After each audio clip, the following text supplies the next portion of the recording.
we finally did it. We finally hit level 4 on this TCGPlayer store.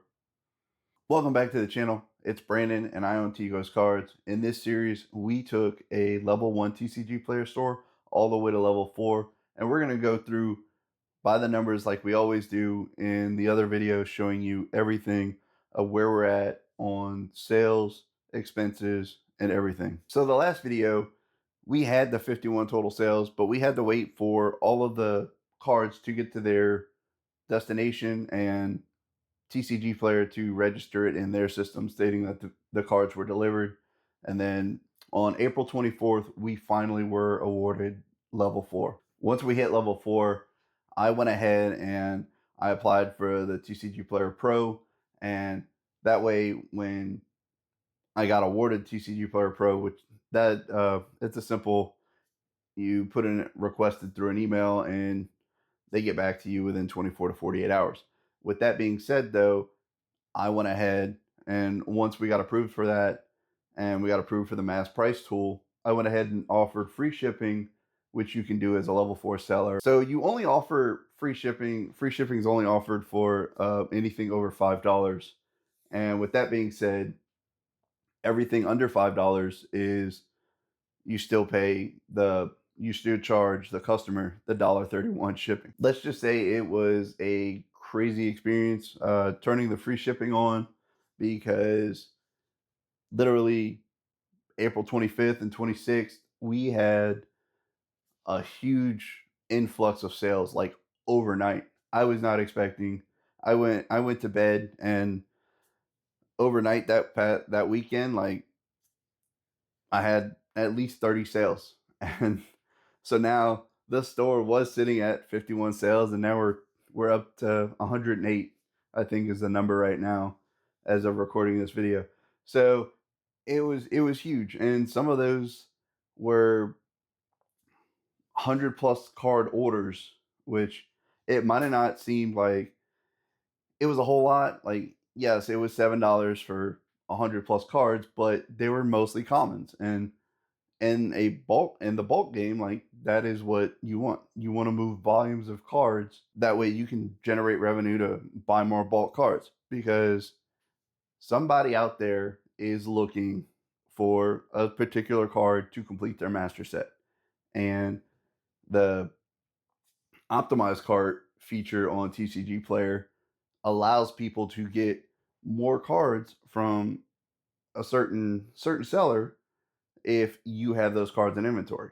Yeah, so when you go to check out on TCGPlayer, like if you're a buyer and somebody has 5 cards and they buy 2 cards from you and they hit optimized cart, like, and if you have all of those cards where he bought a couple from this seller, a couple from another seller, it get when he hits optimized cart, it goes to you, and so that's how you get a huge influx of multiple card orders. There are a little bit more uh, $1 and $2 card sales, and with the Magic the Gathering, like, you will have customers that purchase enough cards just to get to that free shipping threshold. So it's really not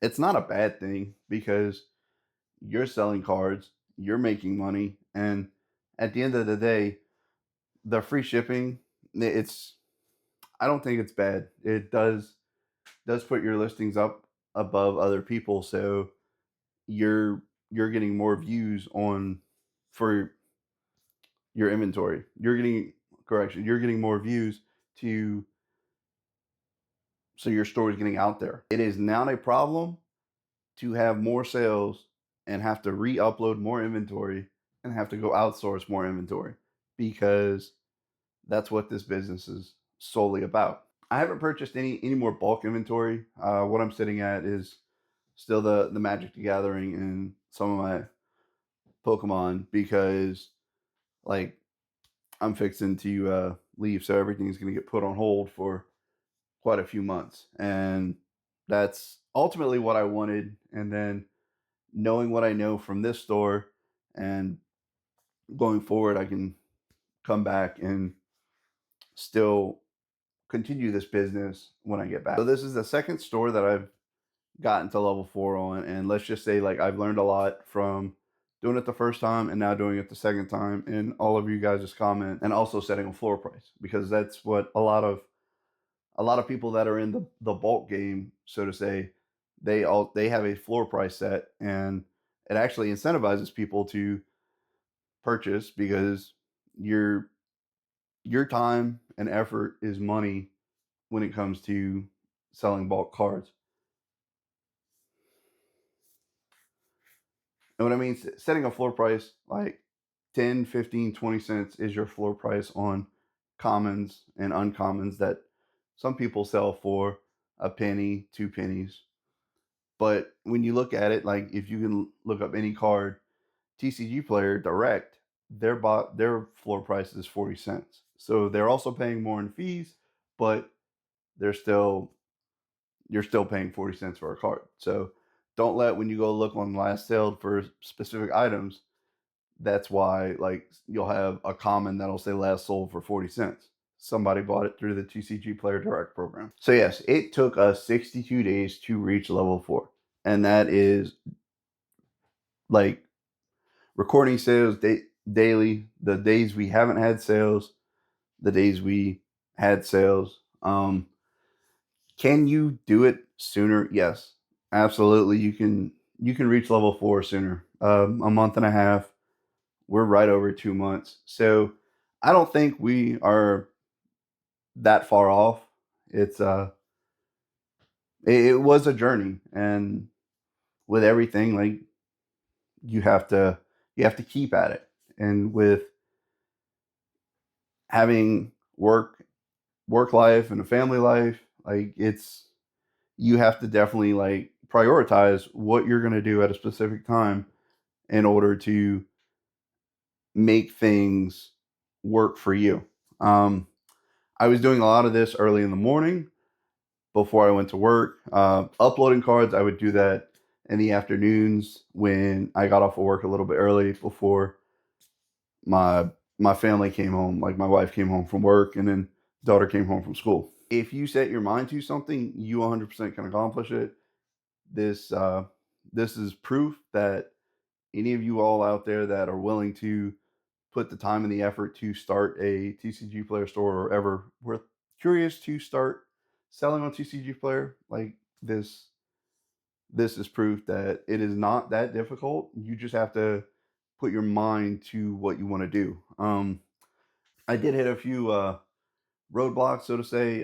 Nothing physically, just more or less mental, because when myself, like I'm a husband and a father, I decided to spend more time with my family, and so uploading inventory, that kind of slowed down tremendously a little bit, because before you reach level 4, and we are doing this with no scanner, nothing, no high tech gadgetry to quickly input inventory. So that is time consuming. Now that we're at level 4, we can upload CSV files. So you can take a CSV file of a particular Magic the Gathering set, Pokemon set, and upload your cards that way by by your quantity that you're inputting, whether it's near mint, lightly played, highly played, or moderately played. That helps tremendously in speeding things up. And also, you're still sorting your cards by set and alphabetically. So with that being said, it helps tremendously in the process and being smooth. You update your inventory and your prices, and then you hit save and upload the CSV to TCGPlayer. Boom. You just uploaded 100, 200 cards in a matter of 10, 15 minutes. I will still have the website, and I will still be selling Japanese product. Just a quick update on this TCGPlayer store and where we're at, being level 4. But let's go look at the prices on where we're at right now, where we started from with our expenses, and where we're at. All right, as always, we're going to go over the sales from when the last video we did to this video. And like I said, We hit level 4 on April 24th, 2026. So April 25th, we had a total of 17 sales. This was freaking insane. Uh, Total sales 6044. Shipping was 1441. $13 in fees. We netted 32.92. The bottom line.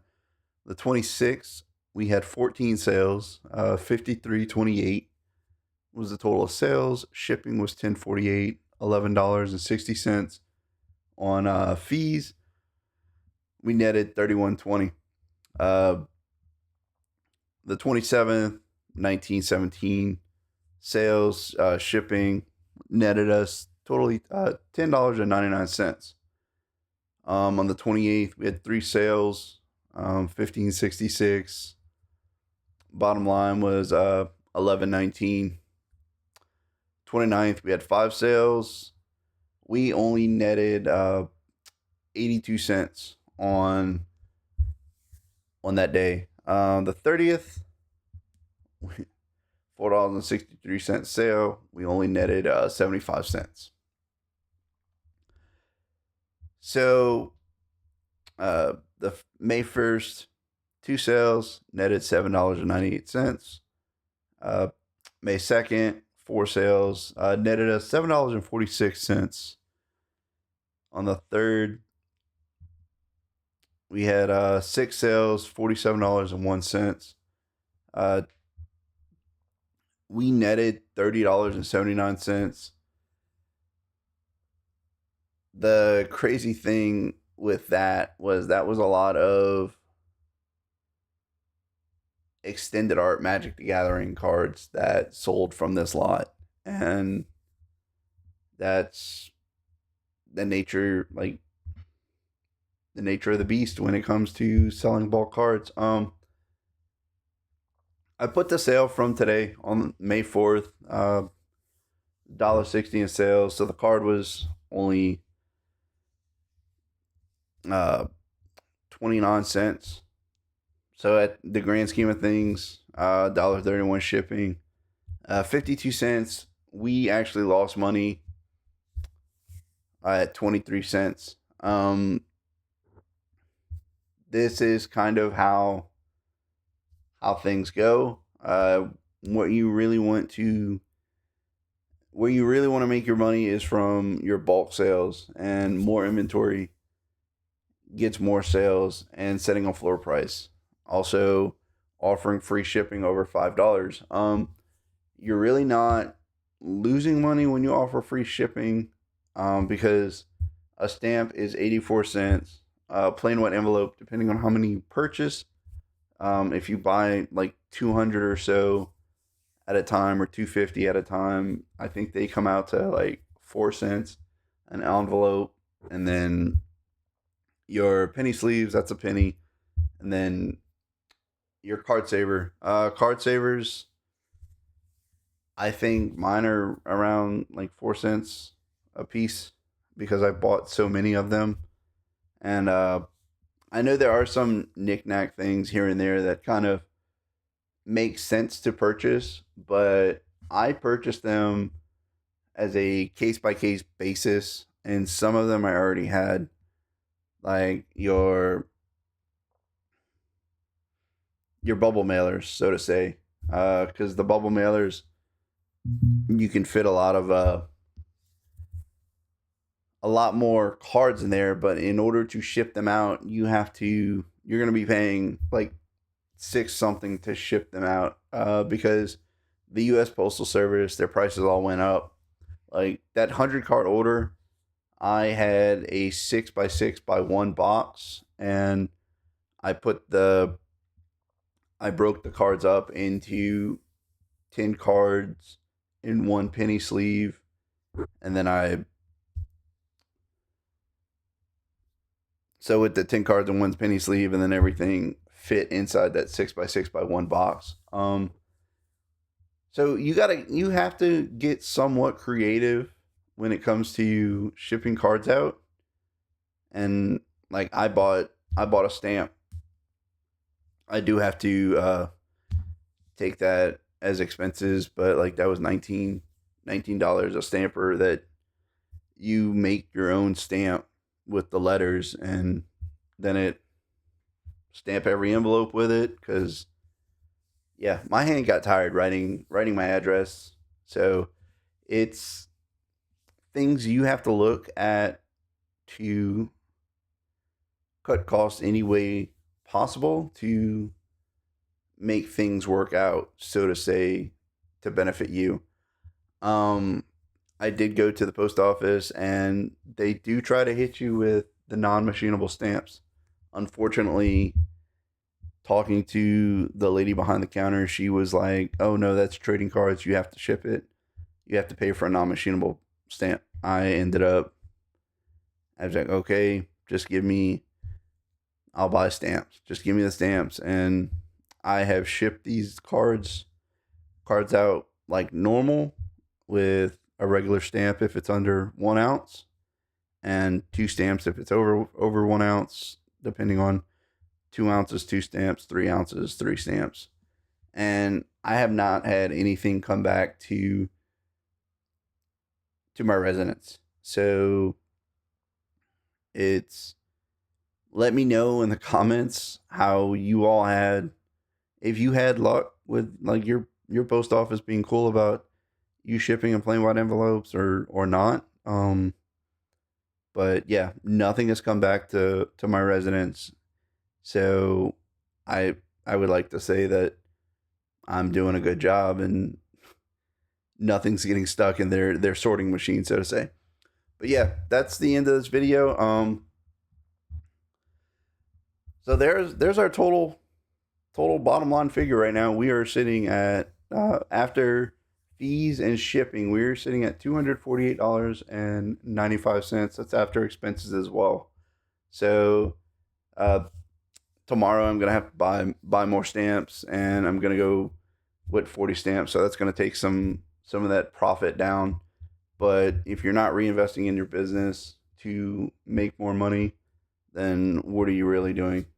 Or how are you really running this little hobby business, so to say?